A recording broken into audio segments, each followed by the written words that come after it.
Let's talk reading, comprehension, language arts, handwriting, grammar, all that stuff. I'm only going to focus on my older child who's 5.5 and about a K to first grade, depending age grade level. My goals were to honor his intense desire to learn to read, to soak up everything, to research on his own, to follow his passions, to be able to have that basic of comprehension. He loves writing and making signs, and so being able to improve the ability for us to read his handwriting so we didn't misread his signs. So I really wanted to start there. And so when we did our testing homeschool, we went through a couple of curriculums. We had originally leaned Montessori, but moved away from my son. It wasn't the right fit any longer. And we came to Logic of English. And thank goodness, it answered all his questions. He was so stuck on the different sounds and why and how and what about this? And then that rule didn't apply to that one. And so Logic of English started so beautifully in helping him understand how to break words down by sounds, how the letters all many letters make multiple sounds. And he really explained things, and his brain was not just able to blindly match tactile toys to the sounds. His brain was like, and why, but this doesn't apply. And this, what is the rule? He wanted further. He really needed to conceptualize before understanding. And his brain also needed more frequency in lesson, but shorter, a lot of repetition. And so this does that. It is so easy. It's multi-sensory, a lot of jumping and clapping and tactile and moving and relay racing and all that stuff. And I can do the same activities with my almost 4-year-old, but based on where she's at and her learning. She's not doing the same curriculum, but if I'm doing a relay race for him, I can have her relay by what makes the k sound and matching the items or whatever, because for her that worked. And so it is perfect. So this is our foundation. And I want to emphasize foundation. What you will notice about my family is we often have this one core structure, and then I bring in all these different tools that work well for activities or repetition, because having one lesson isn't enough for my son. He likes to practice and practice and practice. So we do about one lesson every 2 to 3 days, depending. And that took a while. I'm so proud of myself to be able to say that, because sometimes I got stuck on must be a lesson a day, or other times it was like, whoa, do I stick to the structure or stretch it out too much? I finally figured out what works for my family. And so that's about what we do, give or take. And so I'm really challenging myself that I do not have to do school at home. I can make sense for my family. And so we are doing that. And so this is the frame with one lesson every 2 to 3 days. And then how do we supplement? So let's talk about handwriting. So Logic of English has its own handwriting guide, but I was really overwhelmed by it. It just wasn't for me. And my kids are already writing a lot. And my daughter, I know I'm not going to talk totally about her, but she loved drawing. And then my son got really into it. And so I realized that there's actually curriculums that utilize drawing to help build those motor skills, right, for writing. And though I believe it's not secular, maybe it is, but there's just a lot of religious versions. I don't know. But at least this version, book 1, works for our family, this Draw Right Now. And so it has these really cute animals. It teaches you how to draw them, and these kind of narrations you can copy or copy work. We don't do the copy work per se, but I did get these notebooks. I don't have one on me, where it has this like blank picture and then lines underneath. I just got them on Amazon, I believe. Sorry. But I have them kind of pick an animal, and they love doing this. They do like 10 animals a day if they, I try to keep them to build the skill slowly, but stuff like this, I let them go through it because I don't mind repeating. But they'll draw the pig, and then they'll write, like my daughter loves to write, so she'll write different things and gibberish, but they'll practicing her letters, whatever she wants to do. But for my son, I was like, I want you to write 3 words about the pig and focus on the phonetic sounds of the words you're saying. And I'm not saying whether you spell them right or not. We're focusing on like pig is dirty, right? And so he writes however he thinks that is, phonetically correct. And then he could write anything else he wants, or can stop at the 3 words, but I do encourage him to do 3 words. So we don't do the copy work per se, but use it as an encouragement. And I read it and kind of talk about it as needed. But we do that.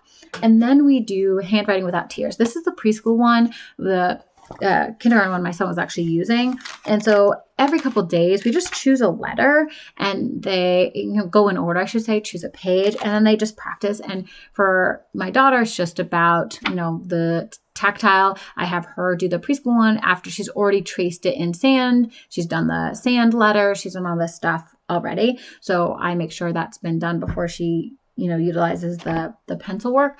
But for my son, he's working about making it neater so we can understand the letters. And sometimes for numbers, he still flips like the 4 and stuff. So we're just working on him practicing without correcting, just working on the correct strokes.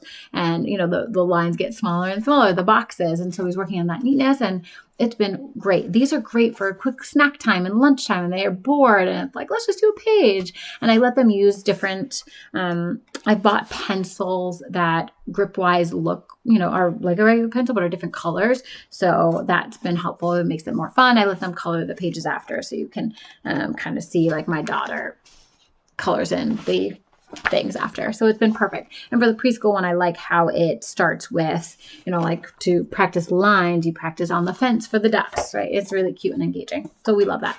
So that's handwriting. So we don't do logic of English handwriting, but we do the handwriting without tears and the draw right now.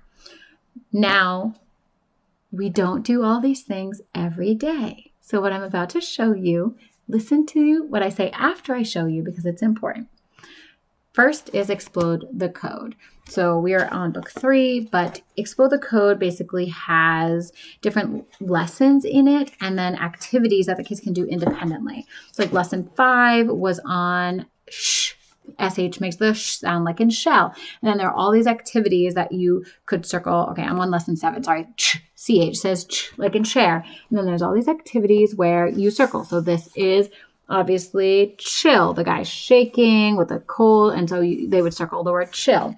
And so they can do it independently.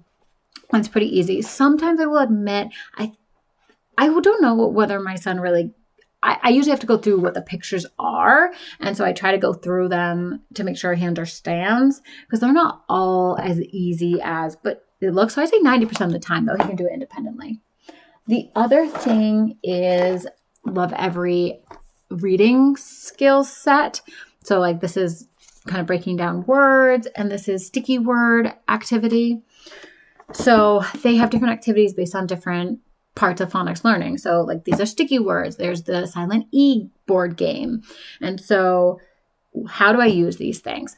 So the Love Every also had the little readers. Logic of English has their own readers. Then you have like the Bob readers, all these readers, right?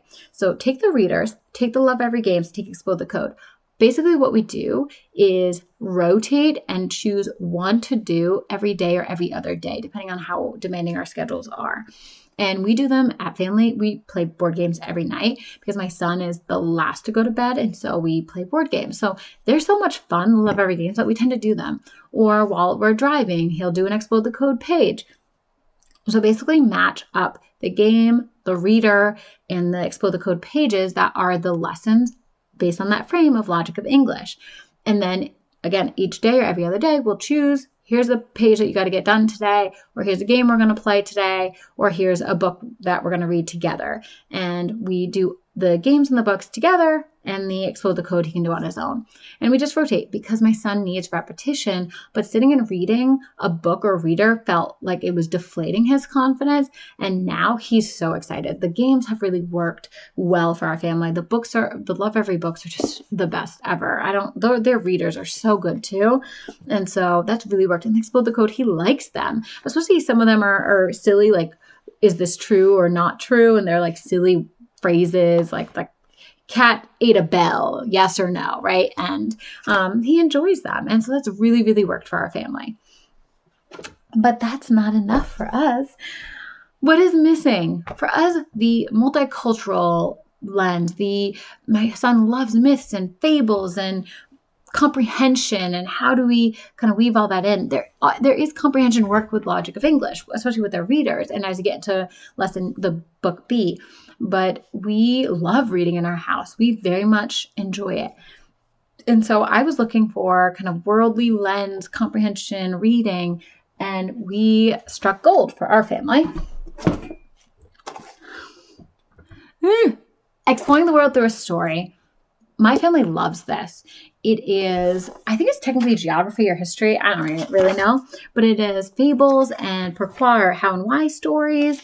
And they all have a kind of a lesson or an explanation that people, of different indigenous or ancient Greece or wherever, different cultures have told these stories to explain certain things or to tell certain, lessons. And my kids love comprehension work, this style. They love guessing and retelling the story to try to figure out, why does the bear have a stumpy tail? What were they trying to explain? And is that potentially true? Could that actually happen? They grasp the story and comprehend it because they're so excited to have this rich, funny discussion. And we, of course, amp it up in our house. I don't know. I think they're trying to explain this. And my kid's like, no, but it's all about this. And they said this. And it's been awesome. And it's also added a little bit of geography. We have this big map in our dining area. We don't have a dining room, but this eat-in dining area. And we put special stickers for where the stories come from on top of one of the last curriculum I'll show you. My kids love it. It's so much fun. We only have 2 weeks left and it's only December, and I'm probably going to get the next one just because we love it, but I haven't done research, so I don't know. But we have love that curriculum. And we only do one story a week. I'm really not strict, but I try not to go too fast because comprehension builds over time. And they do have memory work, which I think that's a skill that's valuable. So I do like to practice the memory work, not because I feel like the things that it's teaching we have to memorize, though you memorize just your location, in the continents, but just to build that skill. And it builds on each other, right? So I'm really careful about not blowing too fast and allowing the skills to build naturally. But Kait, how do you do so much with a 5.5-year-old and a 4-year-old? One, my kids love those stories. They ask for them every other day, and I have to tell them, nope, one a week. And two, I'm building slowly, and I'm skipping when it feels like it's too much. But that is one story and one discussion. It takes no time. It takes 2 minutes to read the stories and 5 minutes to have this silly discussion. Lastly, for language arts, honestly, I don't know if this language arts or history or geography. I don't know what this is, but I bulk it into this. Build your libraries around the world. Everything's probably backwards. I did not do this camera well. This is a lot for me. I have broken this down. We take about 3 weeks for the 1 week worth of work. I will be honest, if not more sometimes. Why I chose this is because, one, the book list is incredible. To have books that are from different cultures, different continents, different countries that I would have never heard of is worth its weight in gold for me and my family values. To know, I wouldn't have heard of The Empty Pot from, or Lily's Garden of India, or The Grass Sandals from Japan, India, China, right? These stories I would have never heard of. I've never heard of 99% of the stories in this book. And so I love it. So basically what you do is you learn about a different continent and the different countries within that continent, if applicable. And it also pairs, which is gold, global art, global cooking, atlas or map work, stories about kids from those countries. Again, worth its weight of gold, but it is a lot for a 5.5 and 4-year-old when I have a baby too. So again, we stretch these out and I pick and choose. I'm choosing my goal and value of exploring the world and cultures and stories and loving and curiosity, rather than you have to learn about China today or tomorrow, whatever. And so I may come back to this curriculum a few times or cycle back. I'm still trying to learn how much circles back, how much builds and how much repeats and how much doesn't. I'm assuming we kind of go through countries again. I'm still learning this homeschool stuff, but I will keep this, and I'm going to have to redo it with the 4-year-old and the baby anyway. And so I know I can get deeper and deeper, but for now we're just kind of focusing on this country. Let's look at interesting facts. Let's look at the books about it. Let's get other books about it. Let's cook. Let's do the artwork. And we often skip the chapter books because they're not applicable or appropriate for my kids, or I'll read certain passages, but it's been really, really helpful in creating such a curiosity and love for different cultural writing from a multicultural lens, about history and geography. And I love talking about, like, let's look at these pictures. That does not look like where we live. What's different? And that's been so cool to recognize that reading opens the door to the whole world. And this has done that in a way that the Logic of English couldn't do alone. And that was really valuable to me and worth the extra effort when I don't keep to that timeline, which is, again, where I have learned, kind of the last thing I'll end with is my greatest lesson in learning to read in language arts was that I don't have to keep the pacing that doesn't work, and I could add and edit as long as I had this frame. So I have this frame of phonics and this small frame of handwriting, but then I could add in multicultural lens and really focus on my value and my big goals, right? It was so confusing to me how people started their homeschool journey with like goals. And now I'm getting it, like, oh, my goal is to have this multicultural lens, to teach reading in the appropriate foundational way, to, long-term be able to do this successfully, but really to create a love of reading and understanding that reading and comprehending what you read opens up the whole world. And so then I was able to really shift, like, oh, I don't have to do it this way. And I can read that book at bedtime. I don't have to do it between the hours of 9 and 12, right? And that has really helped. Or I can do that board game, or I can, borrow this or do drawing at first for the 4-year-old who's not as interested in these type of imagery. And so that has been really, really helpful for my family. And my 4-year-old knows most of the sounds related to the letters. She doesn't know the letter names yet, but knows the sounds. And my 5.5-year-old is reading pretty well. Not chapter books himself yet, but reading, for his age pretty well. And more importantly, they are loving it. And that to me is gold.